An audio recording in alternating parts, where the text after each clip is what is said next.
Hi everyone, welcome back to my channel. So today we will be talking about risk quantification.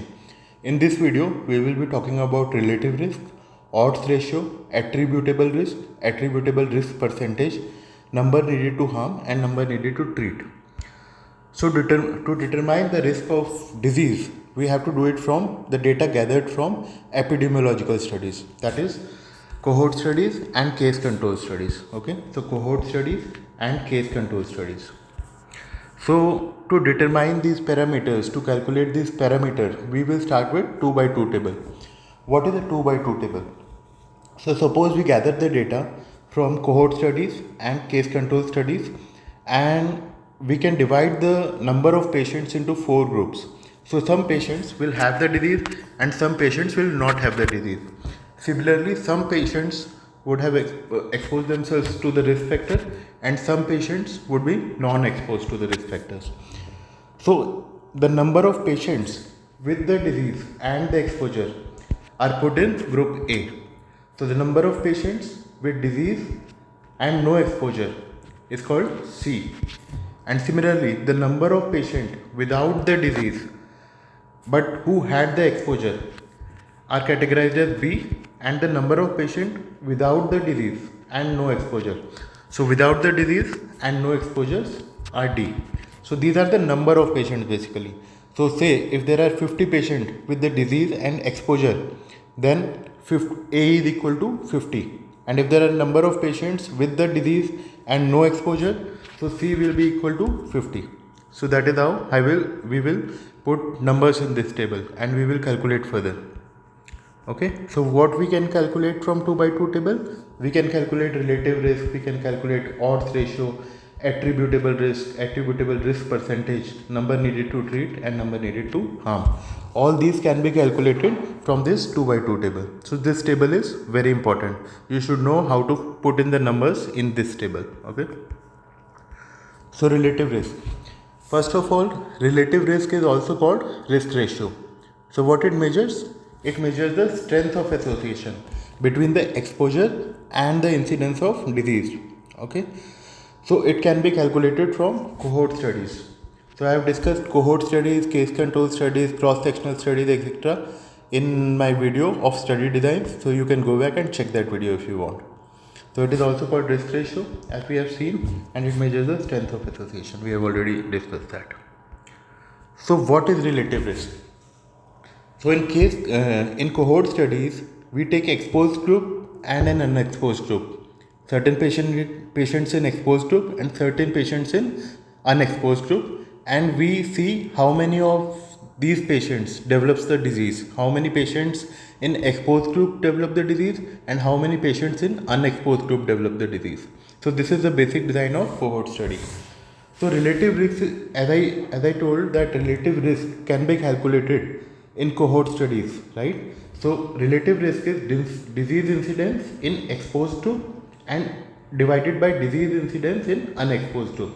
So that is basically the relative risk. So if you see this formula, you can appreciate that it is measuring the strength of association between the exposure and the disease incidence. So that is what relative risk measures. So okay, what is the exposed group here? So first we will calculate disease incidence in the exposed group. So this whole thing is the exposed group. So exposed group is A plus B, right? And A is the number of patients who have developed the disease and who also had the exposure. So disease incidence in the exposed group is A divided by A plus B. Similarly, disease incidence in the unexposed group is C divided by C plus D. So this is the unexposed group, right? Exposure negative. And these are the number of patients, this is the number of patients who have developed the disease in the unexposed group. So if we divide these two numbers, then we get the relative risk.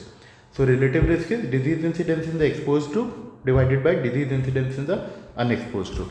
Going further, we will take an example that how should we calculate the relative risk. So there is a group of 1000 college students who are evaluated over 10 years and 200 of them are smokers. So this is the exposed group. So this is equal to 200 because 200 are smokers. So exposure positive is 200, right? A plus B is 200. Similarly, 800 are non-smokers. So we can put 800 here because exposure negative, right? So over the 10 years period, 50 smokers got the lung cancer. So these are the smokers. These are the smokers. So 50 smokers got the disease, 50 smokers got lung cancer. So we can put 50 here. So out of 200, 50 got the disease. So 150 didn't get the disease, right? Similarly, 10 non-smokers got the disease. So we can put 10 here, and 800 minus 10 is 790. So we can put 790 here. So this is how we fill up the 2 by 2 table. Now we can calculate the relative risk by calculating risk in the exposed group and then risk in the unexposed group and dividing both these values. So I have done the math here. So if you see 50, this 50 divided by 50 plus 50 divided by 50 plus 150, okay, is the risk in the exposed group, and 10 divided by 10 plus 790 is risk in the unexposed group. So if we do the math, we will get 20. So what does that mean? The smokers are 20 times more likely to develop lung cancer. That is what do we mean by relative risk. Okay, how will you infer the relative risk? What is the importance of relative risk? If you get a certain number, can you say about that number, and what can you say about the incidence of disease or incidence of lung cancer in the smokers group? Okay, so if the relative risk is greater than 1, that means there is a positive association between the risk and the disease. That means smoking is associated with cancer. If the relative risk is equal to 1, that means there is no association, because risk in the exposed group and risk in the unexposed group are the same in this case. So there is no association between smoking and lung cancer if relative risk is 1. And if relative risk is less than 1, that means there is a negative association. What do we mean? Smoking has a protective effect on lung cancer, which is not the case in reality. But let me give you another example. Suppose you calculate the relative risk for exercise and cardiovascular disease. So in that case, what will happen? Exercise has a protective effect on cardiovascular disease, the incidence of cardiovascular disease. So in that case, the relative risk will be less than 1, which implies that there is a negative association between exercise and the risk of developing cardiovascular diseases. Okay. Coming to odds ratio. So odds ratio is a measure of association primarily in case control studies. So just to give you a little bit of idea about case control studies, that we take cases that are diseased individuals and we take controls, that is non-diseased individuals. We go back in time and check how many patients were exposed to a particular risk factor or any particular number of risk factors, and that is how we design the case control studies. So we take diseased individuals and non-diseased individuals and we go back in time and check for exposure. So if you want to understand the details of case control studies or cohort studies or cross-sectional studies, just see my video on study designs. So odds ratio is calculated as a ratio of odds, that is chances of an exposure in the disease group to the odds or the chances of exposure in the non-disease group. So what are the chances in the disease group divided by what are the chances in the non-disease group? Chances of exposure, right? So odds ratio is chances of exposure in the disease group divided by chances of exposure in the non-disease group. It ranges from 0 to infinity, which is also the case with relative risk. And similarly, OR equal to 1 means that exposure is equal among diseased and non-diseased. OR greater than 1 means diseased patients were more frequently exposed than non-diseased. So chances of exposure is more in diseased patient if OR is greater than 1. And if OR, odds ratio, is less than 1, that means diseased patients were less frequently exposed than non-diseased patients. Okay? Does it? So how do we calculate the odd ratio? We again take our 2 by 2 table and we put in the values as we have discussed before, and it is a simple formula, that is chances of exposure in the diseased is this, A divided by C. So this is the disease population. Exposure positive is A, exposure negative is C. So this is the disease population, right? So A by C is the chances of exposure in the diseased individuals. Similarly, B by D, B divided by D is the chances of exposure in the non-diseased individuals. And if you do the mathematics, then it will come out as A times D divided by B times C. So this is the formula for odds ratio. So just to explain you a little bit more, if there is a positive association, say suppose again smoking and lung cancer, our favorite example. So if there is a positive association, that is the chances of exposure, that is chances of smoking, if we go back in time, is more in diseased individuals, that is patients with lung cancer. You take some lung cancer patients, you go back in time and check whether they have smoked or not ever in their life. So there will be increased chances, right? So let's take this example. So in this case, A will be high because patients who were diseased had the positive exposure. You will find a positive exposure. So this number of patients who have the disease and who have ever smoked, this number will be very high, right? Similarly, in lung cancer patients, patients who have not smoked and still have lung cancer, this number will be very low, right? So A will be high, C will be low. Okay. Similarly, this B will be very low because patient who have smoked will most likely develop the disease. So the patient who have smoked but don't have a disease will be low, and similarly D will be high. So if A is high and C is low, this whole thing will be very high, and similarly if B is very low but D is high, this whole thing will be low. So in positive association, the odds ratio will be high because you are dividing a larger number with a smaller number, so you will get a larger number. So odds ratio will be high in positive association.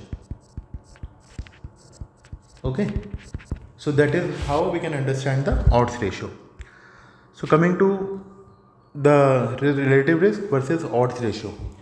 So relative risk is a preferred parameter over odds ratio because it is easy to understand, because you just have to take exposed individuals and unexposed individuals, you follow them up over a period of time, and then you can know whether they have developed the disease or not. So it is pretty straightforward, and you calculate the relative risk. So it is easy to understand. It answers how much exposure has increased the risk. So it measures the strength of association, as we have discussed before. But it is not valid in case control studies. Why it is not valid in case control studies? Because RR, relative risk, we will see with the help of an example. RR differs depending on the number of cases and controls you are choosing. So if you are doing a case control study and you take some patients who are diseased, that are cases, and you take some patients who are not diseased, that is controls, and if you change this number, relative risk will change. So it is not valid in case control studies. Okay. So in case control studies, you choose odd ratio because odd ratio doesn't change with the number of cases and controls that you will take. We will see with the help of example. Okay, so I just mentioned it here that why we don't calculate relative risk in case control study if it is the preferred metric, because RR changes with number of cases. Then you may ask that if RR is a better metric, if relative risk is a better metric than odds ratio, then why don't we only do cohort studies? Why we have to do case control studies? If we can calculate relative risk from cohort studies, but we cannot calculate relative risk from case control studies, then why don't we go with just cohort studies? Because cohort studies are expensive, right?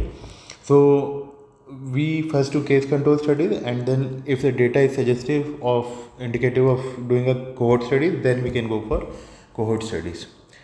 and rare diseases can only be studied with case control studies. Again, I have explained it in detail that why rare diseases can only be studied with case control studies in my video on study design. So go back and check that video. So okay, let's take an example where everything else will remain the same, but we will change the number of cases and we will see how it impacts the relative risk. So say we are taking 100 cases and we are taking 200 controls, and 50% of the cases are exposed and 25% of the controls are exposed, and we have to calculate the relative risk. So what are the number of cases? 100. Okay, what are the number of controls? 200. How many cases are exposed? 50% of the cases are exposed. So here 50. So this will also be 50 because 100 minus 50 is 50. So this total should be 100, right? Similarly, if 25% of the controls are exposed, that means 50 will come here also, right? Because 25% of 200 is what? 50. So 150 will come here, okay? We are filling the 2 by 2 table right now. In this case, 200 cases, 200 controls, okay? 50% of the cases are exposed. 50% of the cases are not exposed. This will remain the same. And if we calculate the relative risk from the formula that we have discussed above, in this case it will come out to be 2, and in this case it will come out to be 1.6. But in reality what we have done, we have just changed the number of cases in these two scenarios. So merely by changing the number of cases, our relative risk changes. See, okay, here. But odds ratio doesn't change with number of cases. So if we do the same maths here, I have taken the same example. I have done everything else is same, but we are calculating odds ratio here. So you can calculate the odds ratio by the formula that we have discussed above, and the odds ratio will remain the same. So that is why odds ratio doesn't depend on number of cases.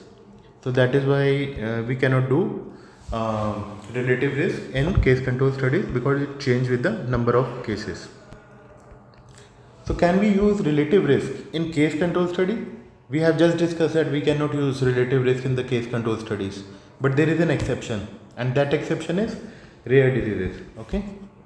So in case of rare diseases where the prevalence is less than 10, we can use relative risk in case control studies. So they may ask you the question directly that in which of the following scenarios, or in which case we can use the relative risk in case control studies. So the answer is when the prevalence is less than 10 or the disease is rare. Okay, it is also called rare disease assumption. So let's see why we can use relative risk in case control studies in case of rare diseases. So we know that this is the formula for odds ratio, and in rare diseases, the disease is rare, so A and C will be very, very less as compared to B and D. So A will be very, very less as compared to B, and C will be very, very less as compared to D, right? So this formula for relative risk, this particular thing, A plus B and C plus D, will be converted only to B because A is very less as compared to B, and this C plus D will be converted to D only because C is very less as compared to D. So this whole formula will change into A times D divided by B times C, which is same as odds ratio. So odds ratio is equal to RR in case of rare diseases. So that is why we can use relative risk in case control studies in rare diseases. Okay, and this is also called rare disease assumption. Okay, so let's go further. Attributable risk. So relative risk is a ratio, but attributable risk is the difference. So you subtract in attributable risk, you divide in relative risk. So that is the main thing that you have to remember. It is a difference of risk in the exposed group and the unexposed group. Okay. So disease incidence in the exposed group is A divided by A plus B, as we have seen before. and disease incidence in the unexposed group is C divided by C plus D in the unexposed group. So we will minus these. We will take the difference, and that is called attributable risk or absolute risk increase. So suppose there is 30% of the risk of lung cancer in smokers group and 10% of the risk in non-smokers group. Then the attributable risk is 20%. So this is the additional risk. This doesn't measure the strength of association as such. This measures additional risk in the smokers. Okay. So why do we need to calculate attributable risk if we are already calculating relative risk, right? So you might think that in the cohort studies we are already taking relative risk. We are already calculating relative risk. And I have already mentioned that relative risk is a very good metric. But then why do we need attributable risk? So it provides additional information depending on the burden of the disease. Okay. It provides additional information depending on the burden of the disease. I will give you an example. I will show you an example. Okay. So let's see.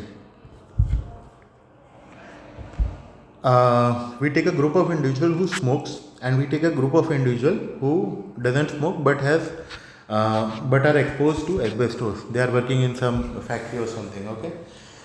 Ship manufacturing and all those industries.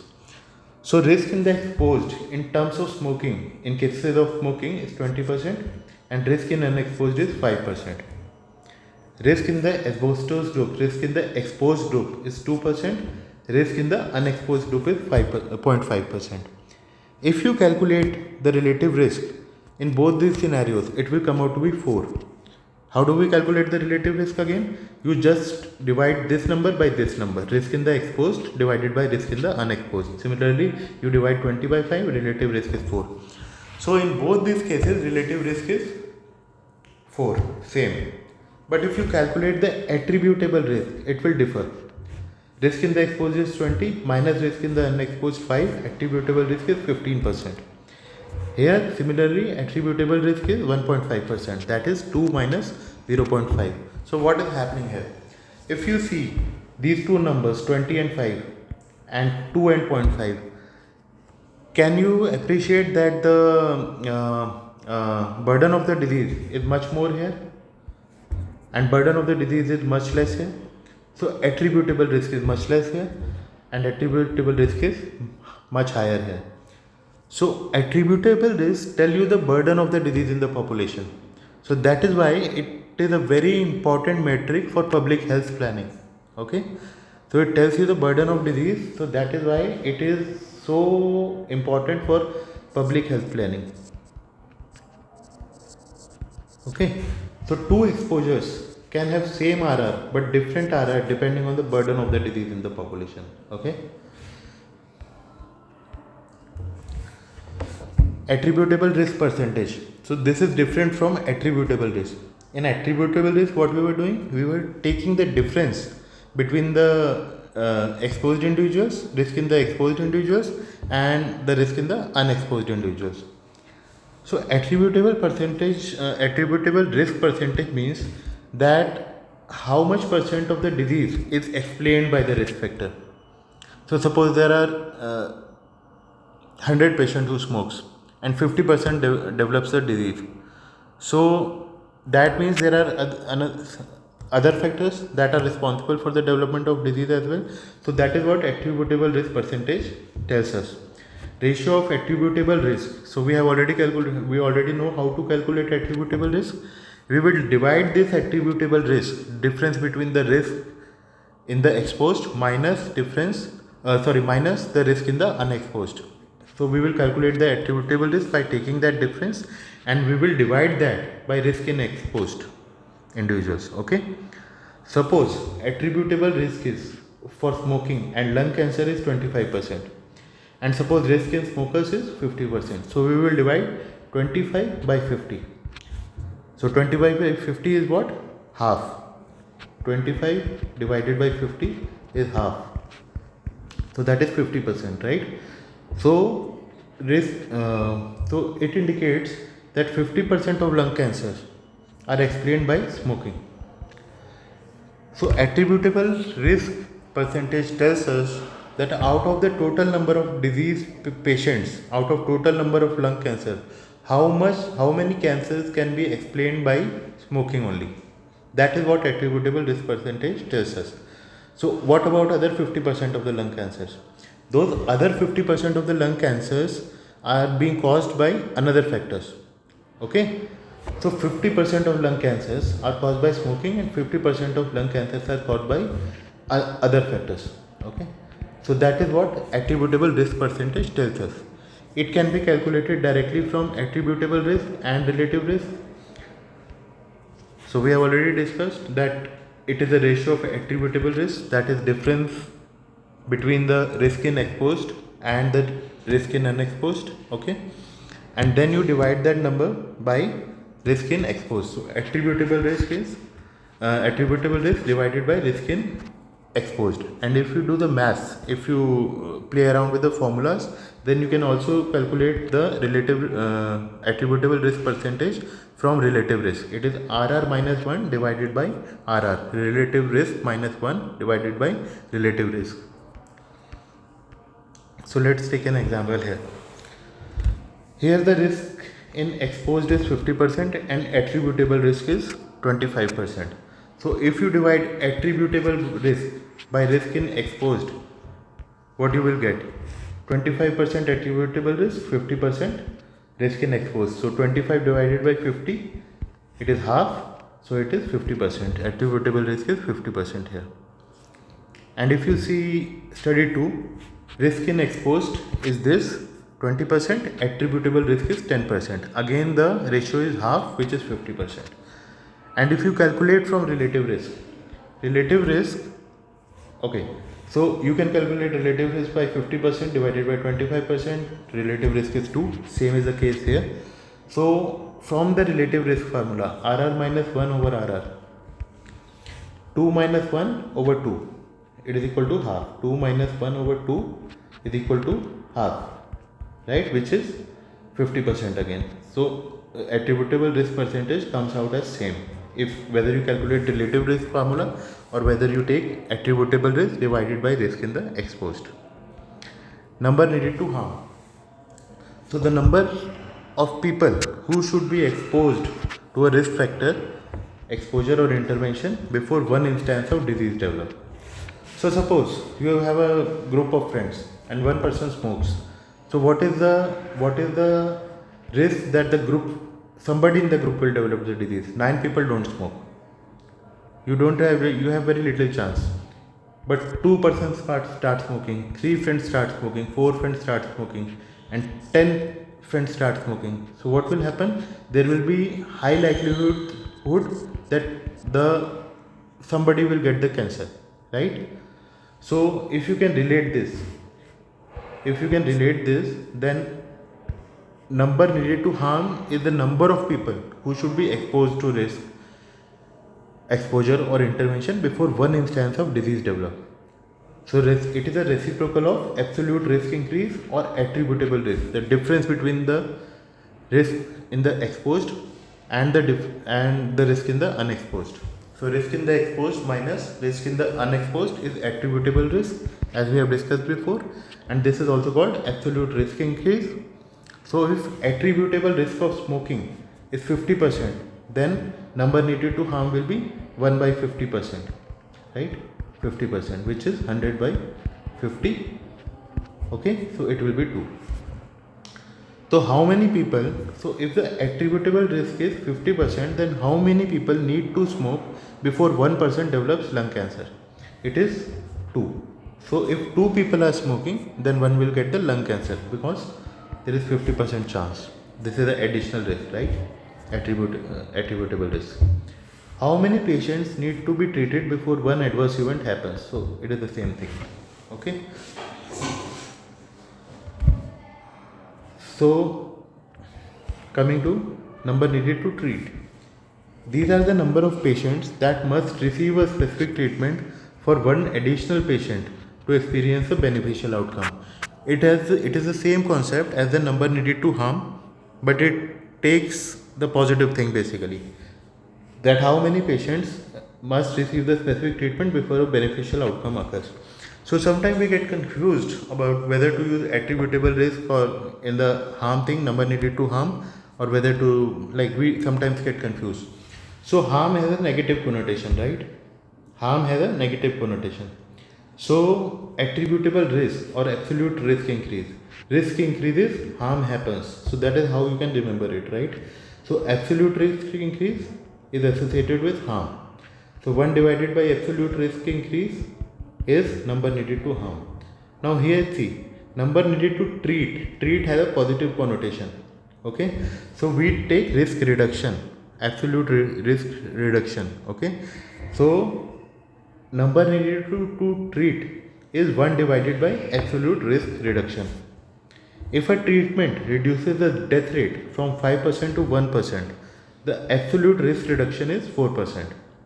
And the number needed to treat is 100 divided by 4, that is 25, right? So what is the absolute risk reduction here? 4%, because 5 minus 1 is 4.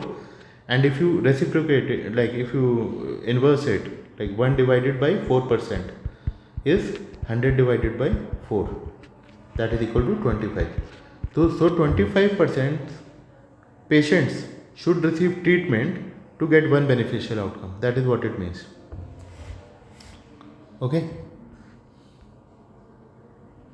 So every 25 patients who receive the treatment, one additional person will experience the benefit, in this case saved from death. Okay. So this is from my end. If you like this video, please like, share and subscribe. And if you want me to make the video on any particular topic and if it can help you, then please let me know in the comments. And thank you. And I will see you in the next video. Thanks. Bye.